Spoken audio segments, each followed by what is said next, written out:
We shall now analyze stack with supporting operations such as push pop, multi pop, and multi push using accounting method. So the idea behind this method is to associate some credits with each operation, and the credits associated with that is sufficient enough to complete that task.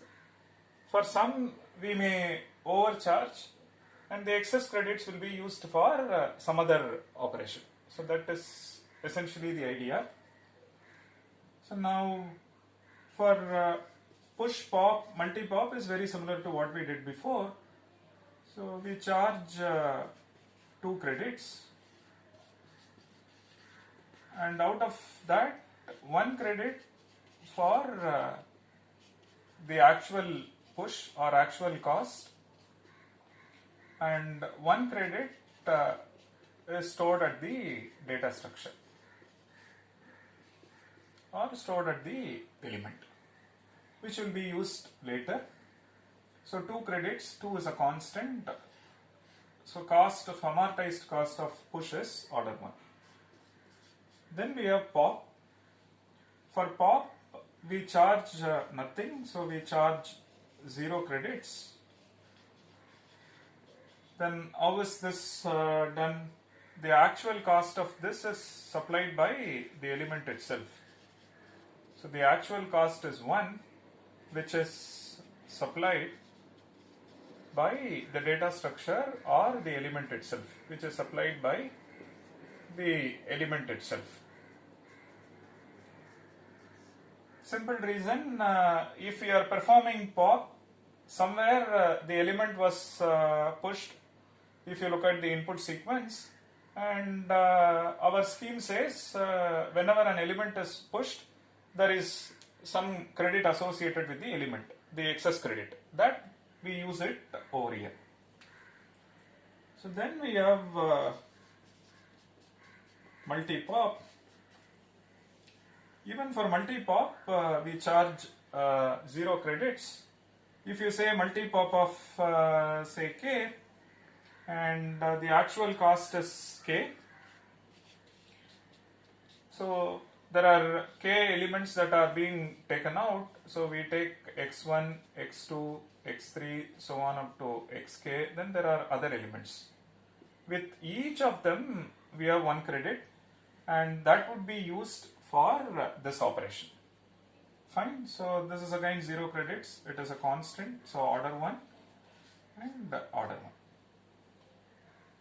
Now we have multi push of L.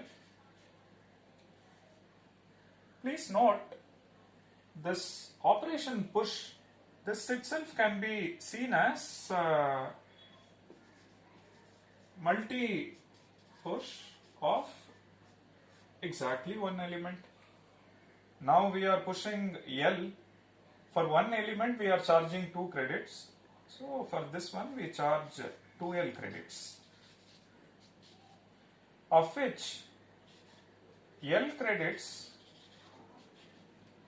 will be used for pushing L elements, so that becomes the actual cost, and the remaining L credits is at the data structure.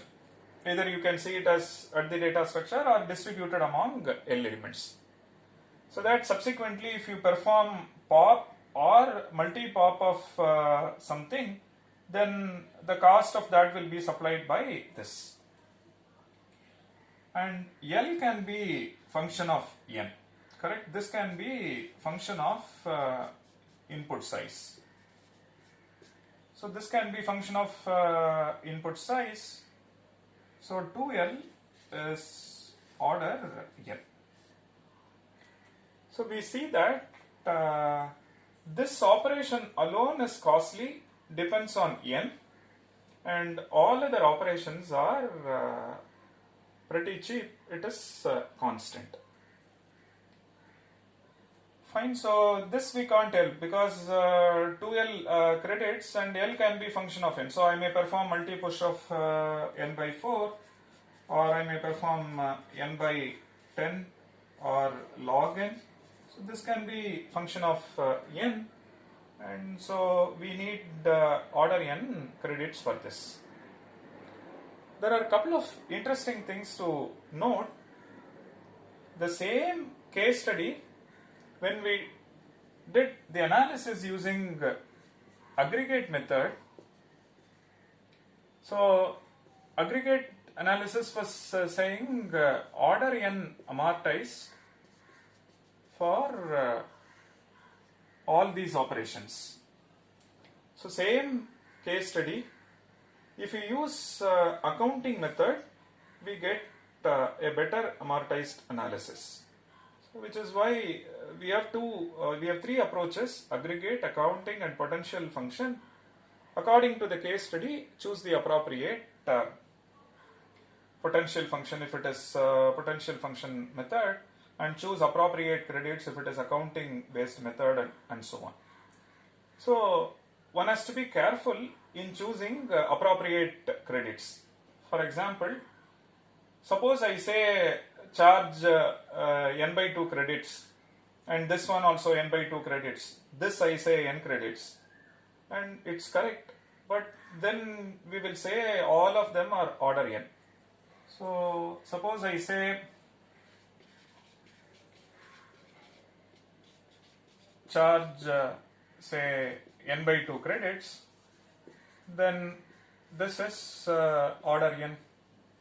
This also you charge, and for this you say suppose n by 2 credits, then this is also order n.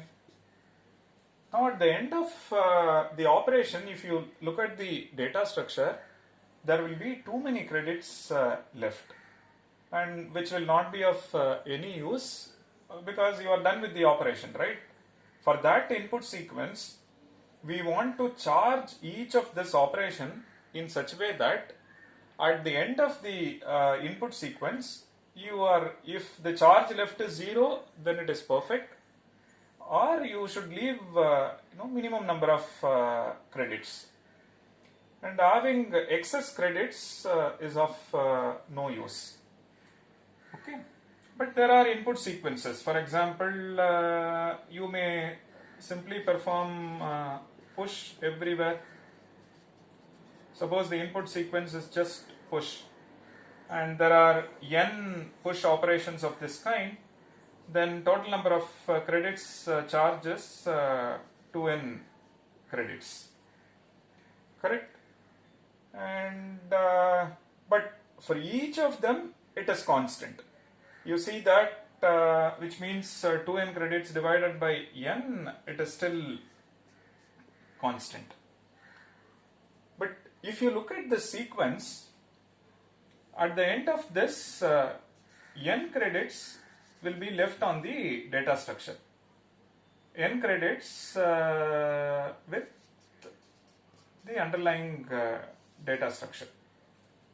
Okay, so this is the worst case scenario. You see that you perform push everywhere, and but each of them is constant. Each of them is still constant, and you are left with this. But one should not leave something beyond n credits. For this input sequence, you see that n credits are left, which will be unused because your input sequence is complete here, and this credits will be left unused. But we can't help because the input sequence is so nice that although we charge 2 for each of them, we are still left with n credits at the end. But suppose you perform something like this, you charge n by 2 credits for this, n by 2 credits for this, and so on, then you will see that too many credits are left which will never be used, and you end up seeing order n for everything. That is a costly analysis. So careful choice of credits is very, very important. And this careful choice tells you, so this careful choice of credits tells you that maximum number of operations is done in constant time, and only one operation in order n. That's precisely what we want. Aggregate analysis says order n for all of them. So this is not the right amortized analysis technique for this case study. And if you get constant for all of them, it's well and good, but that's not possible because L can be function of n. So if that's the case, you should see that let me try taking costly effort for least number of operations, in this case only one, and get efficient one for maximum number of operations. So we see that out of 4, 3 of them are efficient and only one is costly, and this is the best that one can do. So when we look for aggregate analysis or accounting or potential function, this is something we keep in mind when we do the analysis. So the careful choice of credits is very, very important to achieve the objective that maximum number of operations in efficient time and very few operations costly or less efficient. Similarly, when we get into potential function method, one has to identify the potential function right. Otherwise, we may end up spending too much effort and for an operation which can be done in constant time. So we shall next analyze using potential function method. So we take our potential function to be number of elements. Now what is the change in potential is what we are interested in after performing ith operation. For push and pop, multi-pop is same as what we discussed before. Actual cost is 1 and change in potential will be before the operation if there are x elements, then after the operation it is x plus 1. Similarly for pop, actual cost is 1 and after the operation it is x minus 1, before the operation it is this, so we get 0. And for multi-pop, we see that multi-pop of k is actual cost is k and we take out k elements, so this is 0, and multi-push of L, actual cost is L and we will have x plus L elements, before that it is x, so it is 2L.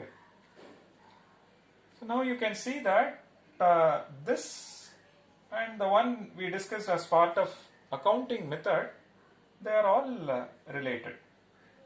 The excess credit, apart from actual cost, the excess credit is supplied by change in potential, that is precisely the credit over there.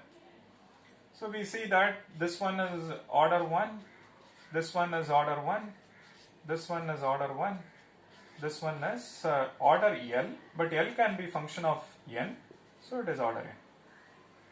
So only one operation is taking the time, which is a function of n, and rest all efficient.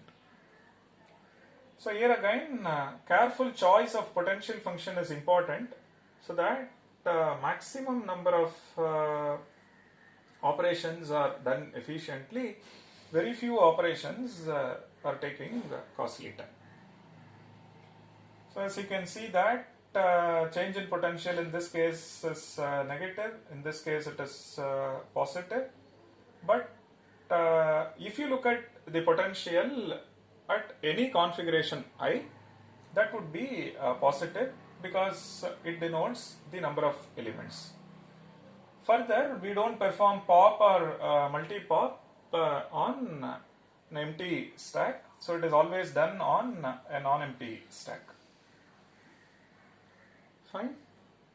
So now with this we are done with stack, and we looked at two variants, right? The first one was push pop multi pop, second one was push pop multi pop and multi push. So you see that you can you can do amortized analysis when you have a sequence of operations, and a simple classical analysis may not give you this result. It will tell you that this one is order n, this one is order n, whereas these two are constant. If you look at classical complexity analysis, so classical complexity analysis will tell you push is order 1, pop is order 1, and these two are order n. So the interplay between this and push, this and multi-push is not taken into account as part of this analysis. And by taking that into consideration, we see that three of them are constant and only one is function of n. Now one can bring some more variants. For example, I can introduce an operation called reset, which means the stack will be empty. And so suppose I introduce the operation called reset, and along with other operations, push, pop, multi-push, reset, and what would be the complexity? And or you want to update element pointed by pointer, what would be the cost? So update, so top. When I say top, there is a pointer called top that is pointing the topmost element, and you want to update that value from x to y, and if that's the case, what would be the amortized cost? And it comes in some form.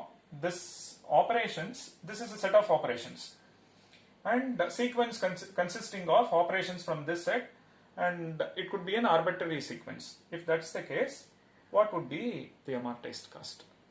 So like that, one can take application specific data structure, and according to the application, what all operations come and what all operations come on the fly, and one can analyze the cost of each. So what this says is, the term amortized comes from financial domain. So you are running a business and there are transactions T1, T2 and so on. First transaction says you invest so much in a particular company. This says you sell that bonds or shares and so on and reinvest somewhere else. So like that you have so many transactions. So you may not get profit from each of them. So in this you may get a profit, and in this you may not, it may be loss. The next one it is profit. So like that, if you look at sequence of transaction, some there is a gain, some you don't. But overall if you see, there is a gain. Overall there is a profit associated with this. So idea is, overall if you see, yes, we are getting a profit. So here and there, some of them may be costly in the sense that it is this. So that's precisely what this is.